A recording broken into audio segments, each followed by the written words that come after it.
first time I met him. Yeah. I met him, he told me to sit next to him while he was giving darshan to the other students. And as he was giving darshan, he looked over at me, and the bolt of light came out of his eye into my heart. Oh my God. And there was an explosion. I was chanting along Om Namah Shivaya when my consciousness suddenly was drawn inside. Inside. And my consciousness descended from my head to my heart. Wow. It's hard to describe this, but I was like inside a cave. And it was the cave of my heart. And in the distance, I could see a light coming. Wow. The light was coming and coming and coming. And as it got closer, I could see that the light was coming out of the heart of the Sacred Heart of Jesus. Okay. And that was my Ishta Deva, that was the Sacred Heart of Jesus. Yeah. So it kept coming, he kept coming closer and closer, and as the light was coming out of the heart, I was feeling intoxicated, in love, just in awe, right? So my consciousness went inside the heart of Jesus, and I could see that the light was coming from Muktananda, my guru, who was seated inside of the heart of Jesus. Muktanandaya Gurave Shisha Samsara Harine Bhakta Karyeka Dehaya Namaste Chitsadatmane Om Namah Shivaya Gurave Sachidananda Murtaye Nishprapanchaya Shantaya Niralambaya Tejase. So was there any sort of astral travel that you have, that your soul separated from the body? You want to hear a freaky one? Yeah, absolutely. I would love to. That I entered the body of a prisoner in California who was about to be executed. Oh my God. And experienced his death.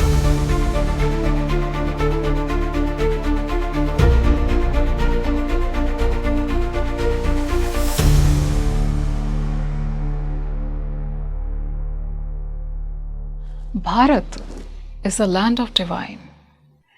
We see so many spiritual powers over here that surround us in several forms, be it in the form of our Guru, who lies there within and also guides us in a physical human body. And then we have also seen so many divine incarnations, be it Lord Ram, be it Lord Krishna, be it Ma Vaishno Devi. If we talk about India, the divinity originates from its core. And we also see that the people from the world, they sometimes feel an automatic pull, an automatic attraction towards this divine land of India, the divine land of Bharat. What is the reason? Sometimes it happens that your Guru showers you with a Shaktipat, and then you are able to realize the self. You are able to realize that you are a soul, you are not a body. Today, in this podcast, we are going to talk about Siddha Yoga, the Shaktipat in Siddha Yoga. Hi friends, you are watching English series of a Speaking Tree podcast, The Mystic Mind, where silence speaks and the soul listens. I'm with you, your host and friend, Madhavi. In this podcast, we have talked about the inner alchemy of Siddha Yoga. We have also talked about the mystical experiences that a sadhak experience in his meditation under Siddha Yoga when you do it under a divine guru and you come under a tutelage of a divine guru. Today our guest is so special, not just because he is a divine soul, but The reason is that he is not an Indian. He is an American who felt that a divine pull was there, which was attracting him towards India, towards his guru. He was born in United States, but he was destined to serve the humanity across the globe.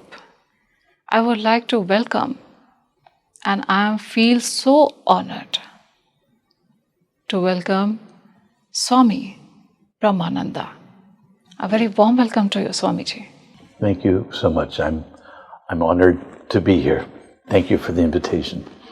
So, Swamiji, we research, and I often see that, our audience, our viewers, they are very curious to know sometimes how to awaken the self and how to discover the God within, who dwells within. So, if we talk about Siddha Yoga, what do you feel that how should a seeker should go for it? Whether any sort of guidance is required for it, and what sort of conditions are required that one can practice Siddha Yoga? Okay. So Siddha Yoga means practicing yoga with a Siddha master. Okay. So I practice with Swami Muktananda.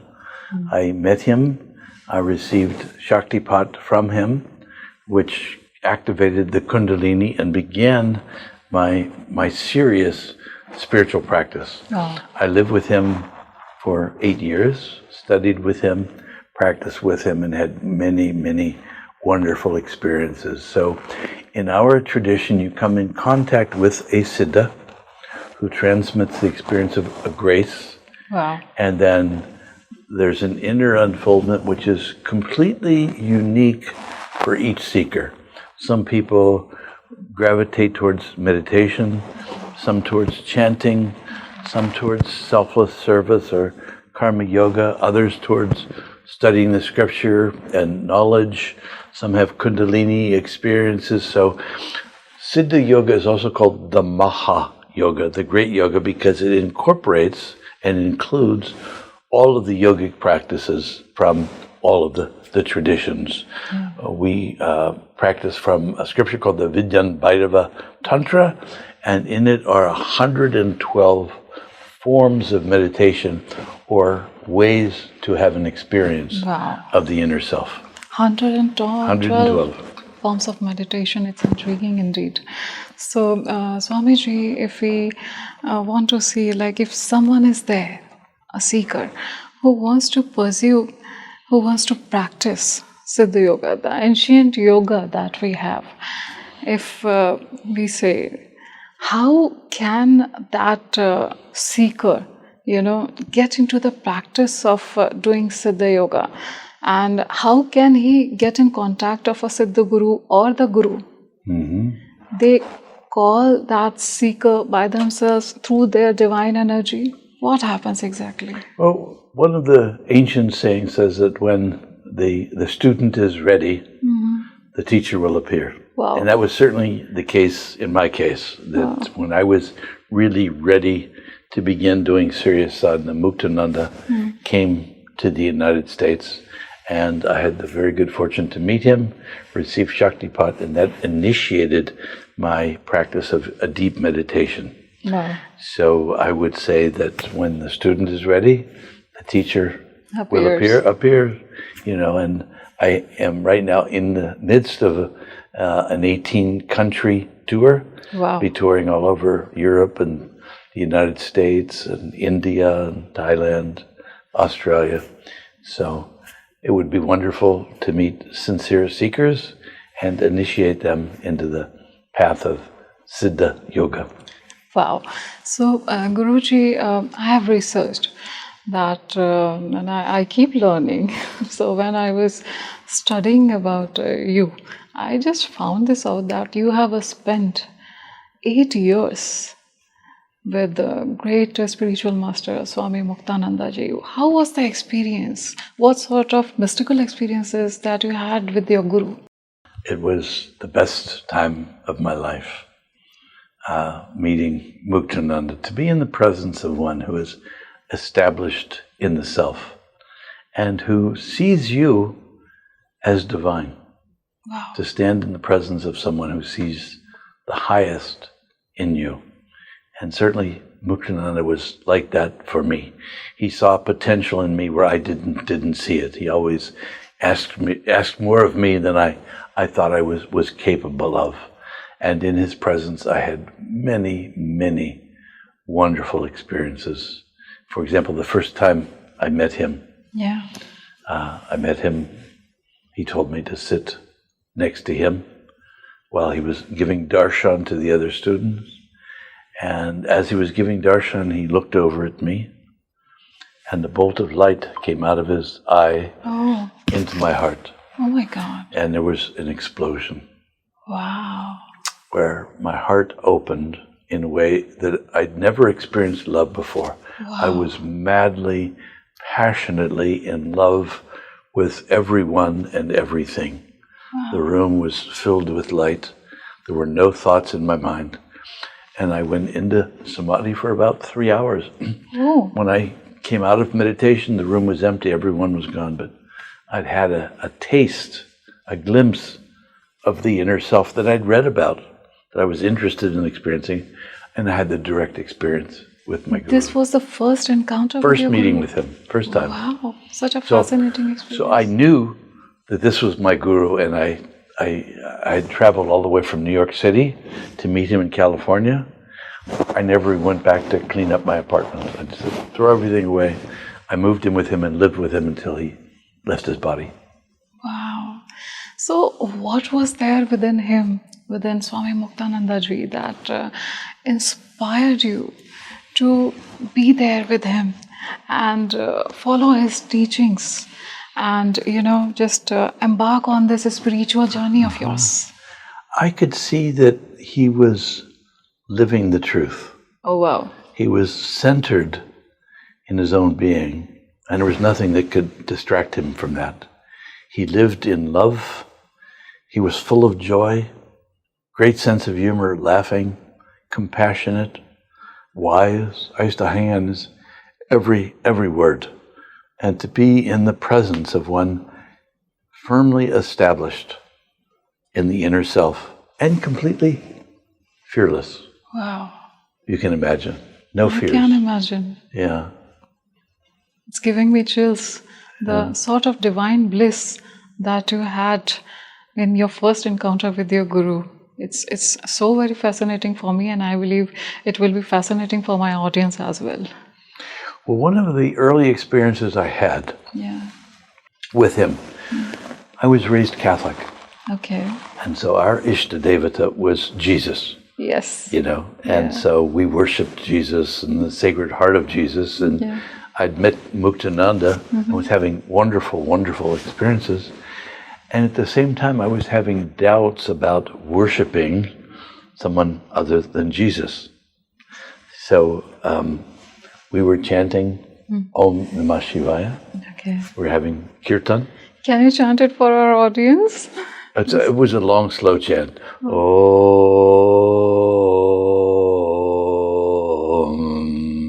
Namah Shivaya. Very soulful, Swamiji. Om Namah Shivaya. Om Namah Shivaya. So we're chanting the mantra Om Namah Shivaya. By the way, I should tell you that when I was a kid, I couldn't sing at all. And the teachers in school would say, just mouth the words. When the whole group would, just mouth the words, because I couldn't hear the notes, right? Okay. So I was chanting along Om Namah Shivaya when my consciousness suddenly was drawn inside. Inside. And my consciousness descended from my head to my heart. Wow. It's hard to describe this, but I was like inside a cave. And it was the cave of my heart. And in the distance, I could see a light coming. Wow. The light was coming and coming and coming. And as it got closer, I could see that the light was coming out of the heart of the Sacred Heart of Jesus. Okay. And that was my Ishta Deva, that was the Sacred Heart of Jesus. So it kept coming, he kept coming closer and closer, and as the light was coming out of the heart, I was feeling intoxicated, in love, just in awe, right? So my consciousness went inside the heart of Jesus, and I could see that the light was coming from Muktananda, my guru, who was seated inside of the heart of Jesus. Wow. And so the light's coming out of Muktananda, and my consciousness kept going closer and closer till I got inside the heart of Muktananda. And seated inside the heart was me. And the light was coming from my own heart. Oh my God. And I heard a little chuckle. And it was the chuckle of my guru's voice. He was chuckling and he said, "So what did you think you'd find here? You know, but your own self." Yeah. And with that, I was back in my heart, and I could hear my body chanting the mantra, the right notes, in tune, and from then on I've been able to sing. Wow. So there was an inner healing, but the real healing was seeing that there was no conflict between worshiping my Baba and Jesus, because really they were both an expression of my own self. Wow. So if we would say, summarize it in a proper manner, we can say that God dwells within. God dwells within. And this is the fundamental teaching of our lineage. Muktananda would say, meditate on your own self. Okay. Honor yourself. Love yourself. Respect yourself. Meditate with the awareness that God dwells within you as you. That your own consciousness is divine. That Shiva, the universal consciousness, dwells within you as your own awareness.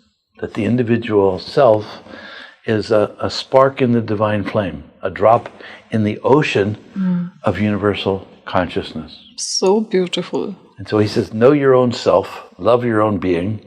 Once you recognize your own divinity, see that same God in everyone that you meet.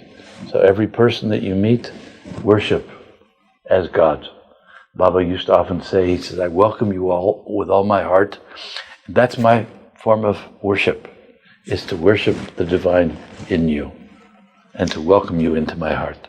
So know your own self, see God in everyone and everything without exception. Incredible. And that's the challenge, without exception, because we all have someone that we have a grudge with or resentment that we hold on to. Yeah. So forgiveness is a very important part of it. We forgive for our own sake, not for the sake of the other. Because when we hold the grudge, we're punishing ourselves. Every time we see that person, we contract. So you have to learn how to forgive, let go, remain in bliss. Wow. So if we learn to forgive and we just do not hold the grudges within for others, and if we see the God within others, then we will attain the state of eternal bliss. That's self-realization, isn't it? Wow. Know God within, Yeah. know God in other people, and see everything as consciousness. Wow. You know, in the Shiva Sutra, in the tradition of Kashmiri Shaivism, na shivam vidyate kvachit. There is nothing that exists that's not Shiva. There's no place you can go where Shiva is not. Not there. And so this is the practice of living in divinity. God above me, God below me, God all around me. God within me. And God within me. And God within everyone and everything. Wow. So divine, Guruji. I'm already feeling the moment you entered when we were discussing of the camera. I just, I felt somewhat like for a moment lost within the divine aura that you already carry. It's such a divine aura that we can feel over here within our studios, and I am feeling very much blessed to sit over here in front of you and having your holy and sacred presence. well, this divinity is within you. Coming into our relationship and being is simply a reminder that you're divine, that God dwells within you as you, in full measure, not in just a little bit, not in the future, right now. You're already fully Shiva Shakti. In our tradition, we don't differentiate between Shiva and Shakti. There's one. Two sides of the same coin, Shiva Shakti, and you are already that. And you've always been that. Today you get to recognize it and own it. And say, I'm Shiva. I'm Shakti. I can already feel the connection with the divine, with your presence over here. So you come into the awareness, I'm pure, I'm perfect, I'm whole, as I am already. So we remain human. We still have a physical body and all our faults and foibles, but we no longer identify with that first. First, we recognize I'm consciousness, I'm a divine being, sporting, having fun, pretending to be a human being for a while. But this body will fall away, but the self won't fall away. Yes. Self can't be cut, can't be burnt, can't die. It's eternal, it's pure, it's perfect. It's one with the universe. And all of the powers of Shiva, all the Shaktis of Shiva exist within me, and they're my birthright. And so as you meditate, you come to recognize those powers, and you begin to exercise them for the benefit of others. Wow. Truly enriching, and such a knowledgeful discussion that we are having right now, right here. And prior, just starting this podcast, I did not even was thinking about it, that the divine energy that I started to feel from the very start, it will take us to this sort of depth in spiritualism. So, Om Namah Shivaya. Om Namah Shivaya. Well, let's go as deep as we can. Yeah, we will. We will. So, Guruji, if we talk about Swami Muktananda, it's often said that the universe gives you signs. When the Guru is about to appear or enter in your life, did you get any sort of those signs that were coming from the universe? I did. At the time, I was taking a correspondence course from the Rosicrucian Fellowship, which is a mystical Christian organization. And every week they would send me a lesson. I would study the lesson and then answer the questions and mail it to them. And if I answered that I indicated that I understood, they would send me the next message, the next lesson. I did this for 2 years. The last lesson arrived, and it was just one line. It said, when the student is ready, the teacher appears. Wow. And the hair on the back of my neck stood up. Wow. I got teary, like you were getting teary-eyed. Yeah. The hair stood up. I got what we call the God chills. Yeah. Where it was like, oh, and the tears came, and I put it down. And it was that week that I met Muktananda. Wow. That very week. So, I got the invitation to go meet him. absolutely beautiful experience. And about the chills that you have got as a sign of the universe prior your Guru's appearance. Yes. It's so beautiful. So, Guruji, when you went into sadhana properly, so what was your journey like? What was your spiritual journey like?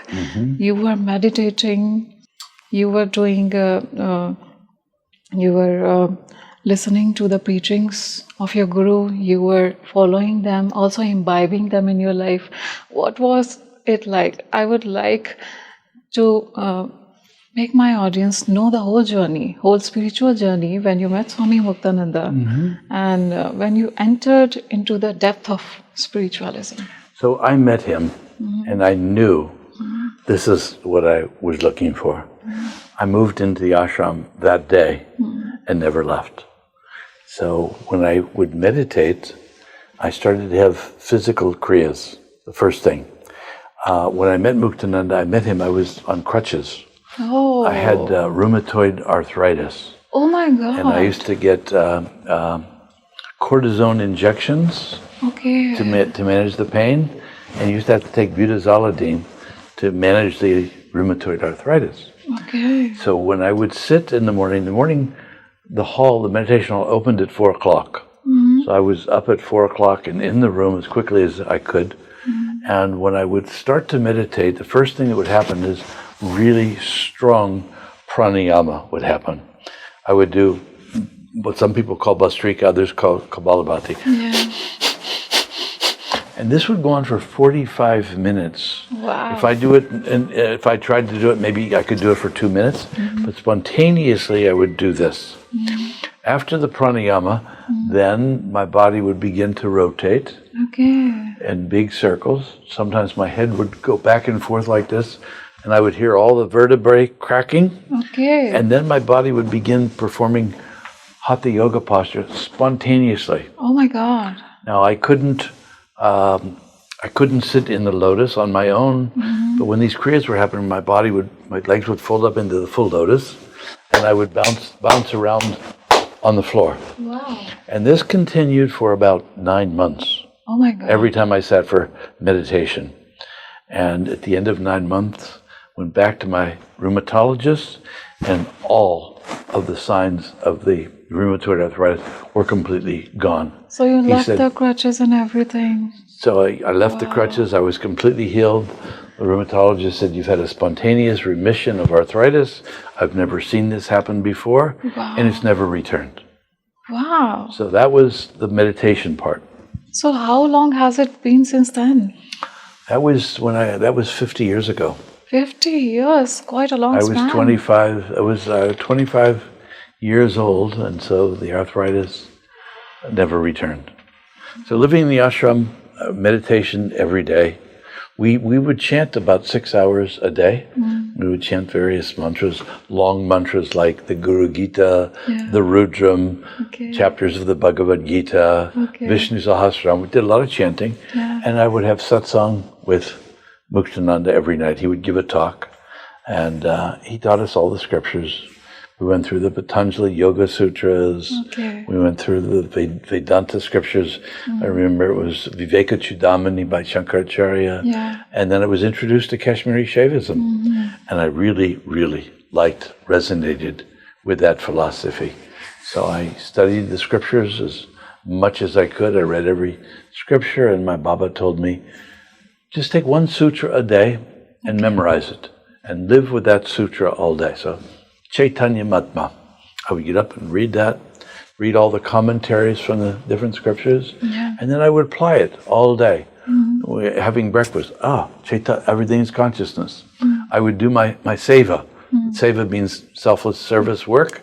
And my first job was cleaning the toilets, cleaning the men's room. And there were a lot of men, and the toilets were really, really filthy. But one day, I had the experience of cleaning the bathroom when suddenly I had the realization that I was in the body of Nityananda, and I was cleaning his body. And I could hear his laugh.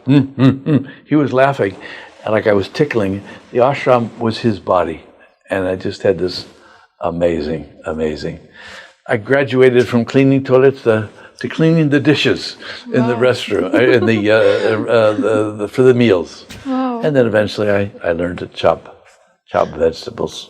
So when you were doing the seva, you got that realization that you were serving Nityananda.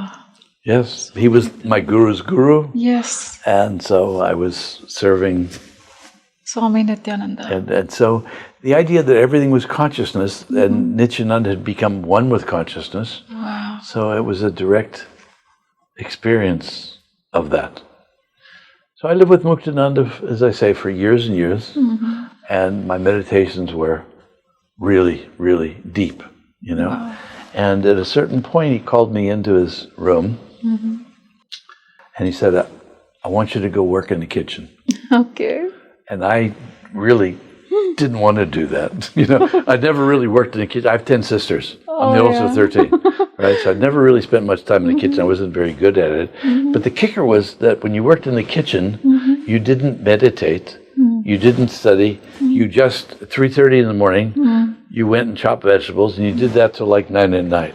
So I didn't like that at all. Yeah. But my guru said, go work in the kitchen, and so I did. And I wasn't really very good at it. Sometimes I'd chop my finger off. My God. Chop the tip of the finger off, and I would try to sneak and have meditation, or I would do the mantra while I was chopping. I wasn't really Sometimes happens. very good at it, right? Yeah. So one day, while we were chopping cucumbers, Muktananda came into the kitchen, and he took the knife out of my hand. Oh.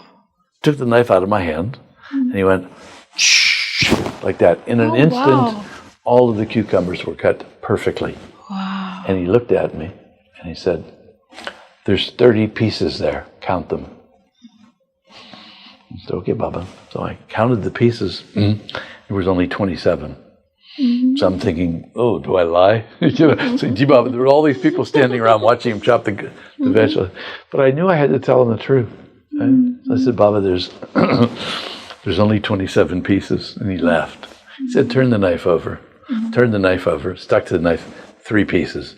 Exactly 30 pieces, right? So he said, "That's true meditation. It's not sitting in the yoga hall. That's true meditation. Learn to chop like that."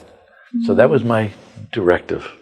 Wow. To learn to chop vegetables like that. So everything else, no books, no meditation, no mantras, nothing. Just the next 6 months, that's all I did was... 6 months? The next 6 months was just chop, chop, chop, chop, chop. And I actually became pretty good. Wow. I rose to the level of the head chopper in the kitchen. Wow. And I had a team of people peeling so I could chop, right? So this particular day, we were chopping bananas. Okay. And I had a whole team of people peeling bananas so I could chop them. And as I was chopping, my mind was totally focused, one-pointed.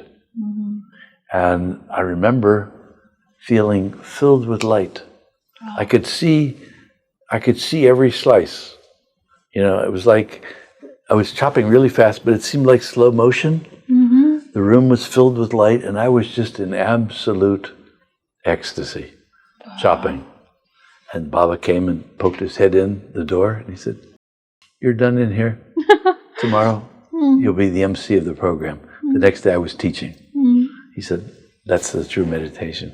So, Guruji, when I was listening to this experience of you meditating while chopping, doing the normal chore, which I believe hardly a normal human can relate to, that it can take you to that deeper level of meditation and enrich your focus, enhance your focus that much. And that is something, a very simple yet a very divine way of teaching a student. It's like you see, this. meditation is a one-pointed flow of concentration. And it can be towards anything. Yeah. You know, normally we meditate on the self, on the God within, Yes. but it can be chopping vegetables, it can be cooking the meal, it can be taking care of your children, it can be doing a painting, it can be mowing the lawn, it can be driving a car, Yeah. you know. So the idea is to learn to discipline the mind to have a focus on one thing, rather than most of us, we think this and there's that, and we're busy. When the mind becomes completely one-pointed, the self can reveal itself. Wow. The mind becomes still, then when you let that one thought go, you're in the space of no thought. Yeah. The self reveals itself. Wow. So Patanjali says, yogas chitta vritti nirodha. Yoga is the stilling of the modification of the minds. And so the way that you kind of get to that point is you rein the mind in. Instead of thinking lots of thoughts, you narrow the focus. Then you get to one thought. And when that one thought falls away, yogas chitta vritti nirodha, no more thoughts. The self reveals itself. Wow, so good. So Guruji, you have just said, when we were discussing, so you said that you were used to chant some mantras. So can you, for the audience, chant some mantras that can take them, and I believe it will take them to that period, when you were there under the tutelage of Swami Muktananda. Well, let me chant an invocation mantra. This is an invocation of the grace-bestowing power of God. So I'm going to invite Shiva to bestow grace on those of us who are present, okay, who are listening to this. So just close your eyes. Okay. I'm going to chant these mantras and just allow them to resonate in the heart. Okay. Muktanandaya Gurave Shisha Samsara Harine Bhakta Karyeka Dehaya Namaste Chitsadatmane Om Namah Shivaya Gurave Sachidananda Murtaye Nishprapanchaya Shantaya Niralambaya Tejase Om Sahana Vavatu Sahano Bhunaktu Sahaviryam Karavavahe Tejasvinavaditamastu Ma Vidvishavahe Om Shanti Shanti Shanti Sadguru Nath Maharaj Ki Jai. Jai. So enriching, so soulful, so divine. Guruji, when you were just telling me about your spiritual journey, so you told me about the involvement of your Guru, the great Swami Muktananda. And if I say for that, was there any sort of near-death experience lately or sometime in your lifespan till now? There was. Happened? Yeah. What was it? I was in Columbus, Ohio. Okay. I had my Guru's picture there. And I went into Samadhi. Okay. And I was in the full lotus when suddenly I lost consciousness. Oh. And my head fell onto the floor. Oh my God. Like that. Oh my God. And my body became numb, and I was catapulted out of my body. Oh. And I was in the corner of the room, and I saw my body on the floor. Oh. And it was lifeless, right? Okay. I was just looking, when suddenly my consciousness began to tumble. I felt like I was in a place of complete darkness, and it was like I was in a wind tunnel. All sorts of noises, whirling, and I was tumbling through this darkness. And in a few moments, I could see a blue dot at the end of the tunnel.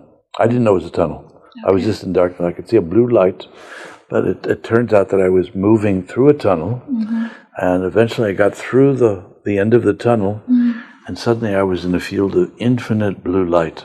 Wow. Blue light above me, blue light below me, blue light all around me, and it was a conscious light, and it was me.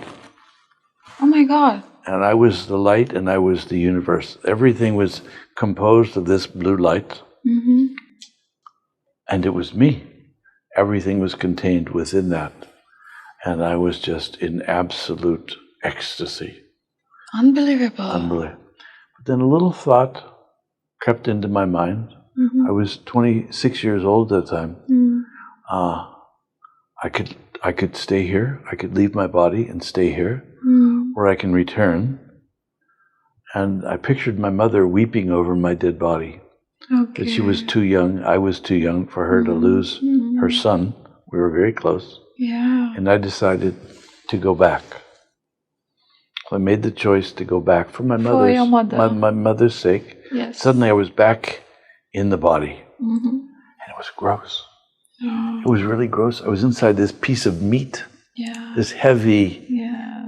and because my heart had stopped and my breathing had stopped, the blood wasn't moving. So it was cold, lifeless, dead, right? But suddenly, because my spirit was back in the body, suddenly it began to warm up. Slowly I began to breathe. My heart began to beat, and I was back in the body. Wow. With a totally different awareness that I have a body, but I'm not the body. I'm spirit, I'm consciousness, and even if this body should die,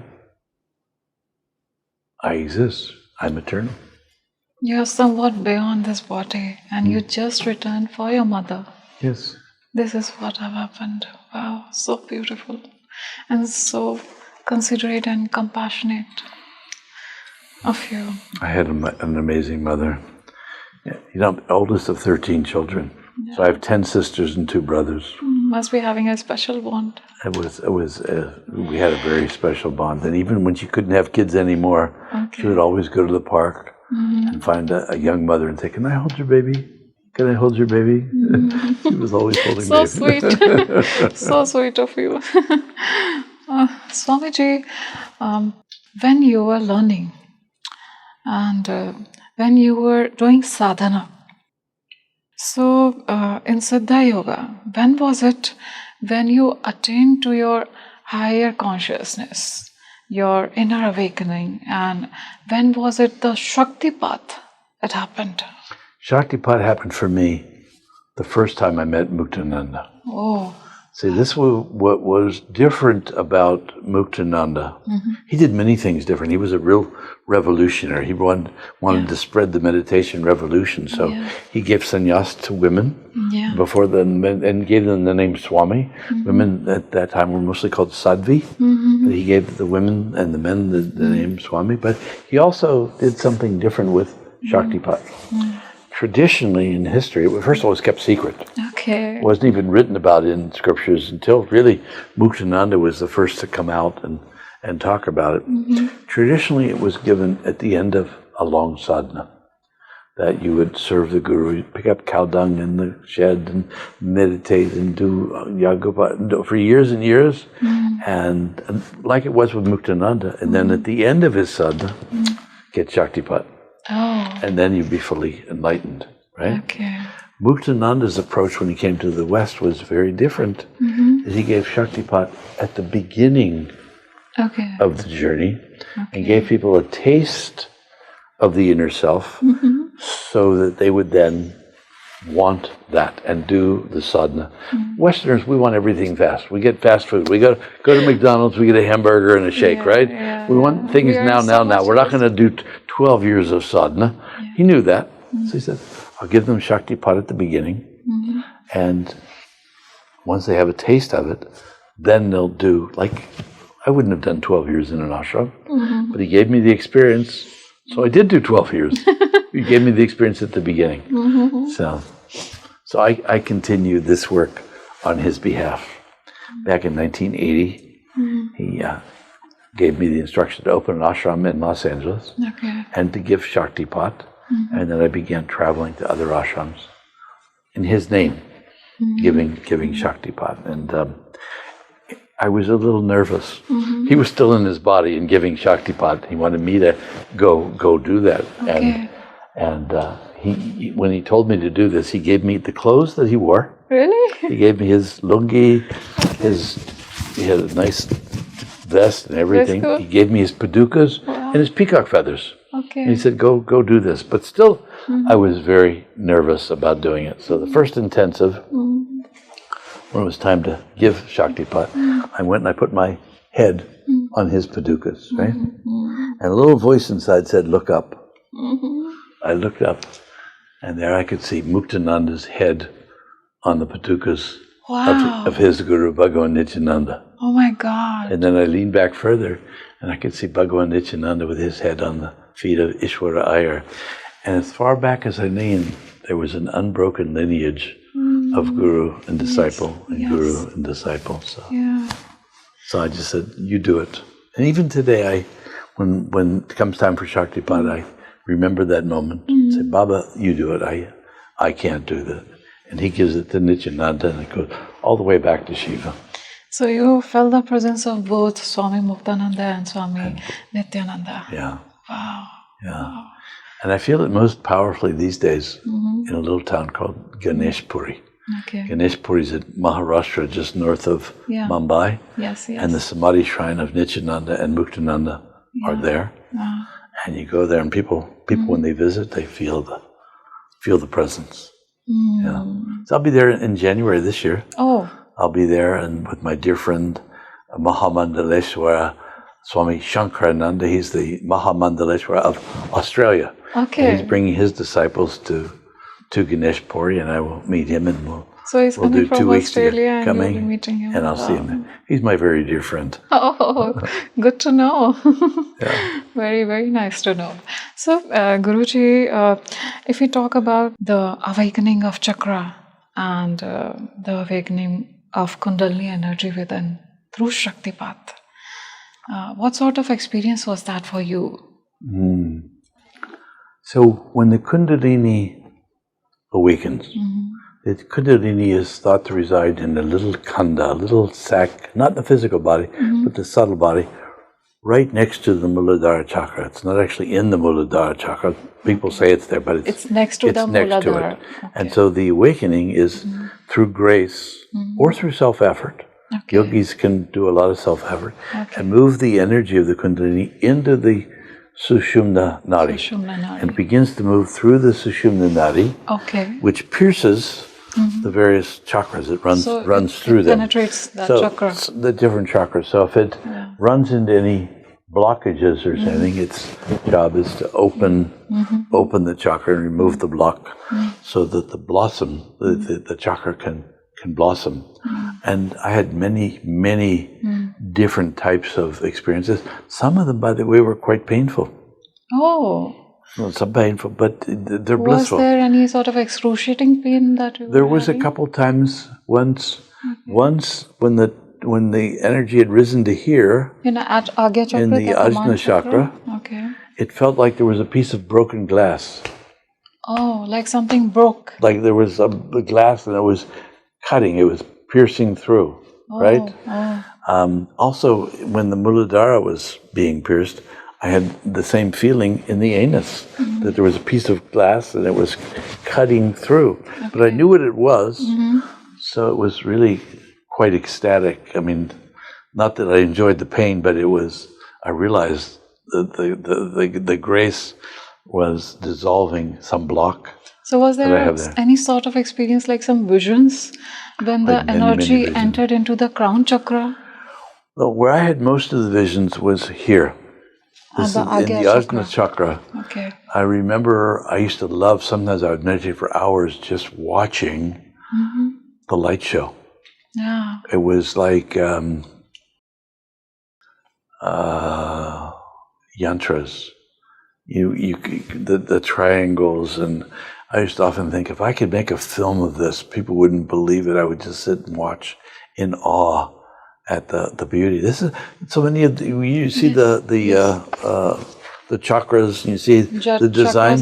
These are things that they would see in meditation. Oh, wow. And it was like psychedelic. It was like being on LSD or something for long periods of time. Okay. When it was working on the heart, all sorts of amazing emotions. So was there any sort of astral travel that you have, that your soul separated from the body? I did have sometimes when I would astral travel. I would go places and I would read about them the next day. Okay. In the newspaper. I would go, like I went to Moscow one time when I was traveling. I went to St. Basil's Church. One that was really freaky. You want to hear a freaky one? Yeah, absolutely. I would love to. That I entered the body of a prisoner in California who was about to be executed. Oh my God. And experienced his death. Oh my God. And I read about it in the paper the next day. That somehow I took his place and was able to experience. Also had experiences of previous lifetimes. Oh. I had one in particular that this is in the Middle Ages. So I was in a medieval town. Okay, it was about I didn't know where it was, but there was a medieval town, Okay. and I was a fireman. You were a fireman? And I was driving a horse-drawn carriage Okay. with the water buckets in the back. And there was a fire in the center of town, and I remember having the option of going directly to the fire, but through a very dangerous part of town, or taking the longer, safer route. Yeah. And I elected to take the dangerous route to get there to put the fire out. Right? So I remember each turn in this medieval city, and I got to a wall where there was an opening, and bandits came out. Some grabbed the horse that I was driving, and another took me and put a knife to my throat. Oh my God. And I said to him, just take the horse. I won't turn you in or anything. He says, you've seen me. I have to do this. I felt the knife go through. Oh my God. You know, and I had always had problems with my throat. Oh my God. And I never knew what it was. So years later, I'm invited to come to a little town in Italy called Assisi, the home of St. Francis, right? Yes, yes. And we arrive at the town, my hair stands on end. Oh. I recognized the gate. Oh my I God. recognized the town. So it was in Assisi? It was in Assisi. Oh. So I told the driver, I said, let me direct where to go from here. Okay. And I went and I knew every turn in the road. I got to the hole in the wall, but there was no hole. Okay. I thought, what? Maybe this was just an illusion. But I went up, I looked at the wall, and they had filled it in, put stones in there. And I fell to my knees and I wept that this was the place where I had left my body, and I had been a disciple of St. Francis. You know, which is why I was in this lifetime, went to high school, in a Franciscan high school, and trained to be a Franciscan, and then eventually came to Italy and taught about St. Francis. So it's a very clear... So that time you were following the St. Francis and you were connected with him in the previous birth also. Exactly. Wow. That was... Such a fascinating experience in Assisi, and it was actually scary. Yeah. Yeah. Guruji, is there any message that you want to convey to the audience and the viewers who are watching you and who want to get blessed by your eternal presence, the divine aura? Is there any message? Well, let me just give you the blessing that I received from my teacher. Meditate on your own self. Honor yourself. Love your own being. Meditate with the awareness that God dwells within you, as your true self, as your true consciousness. Realize the self, realize your own consciousness is God. And once you experience that, see God in everyone, in everything. If you're holding any grievances or resentments towards anyone, forgive them for your sake. And this will bring you liberation and self-realization. God bless. Thank you so much, Guruji, for blessing us and gracing us with your divine presence. Thank you. Most welcome, dear. Thank you for such a beautiful interview. Thank you. It was indeed with your presence. As we pause this sacred journey for now, I believe all the information and all the discussion related to Siddha Yoga will resonate with you. And I'm sure this discussion have been equally insightful for you.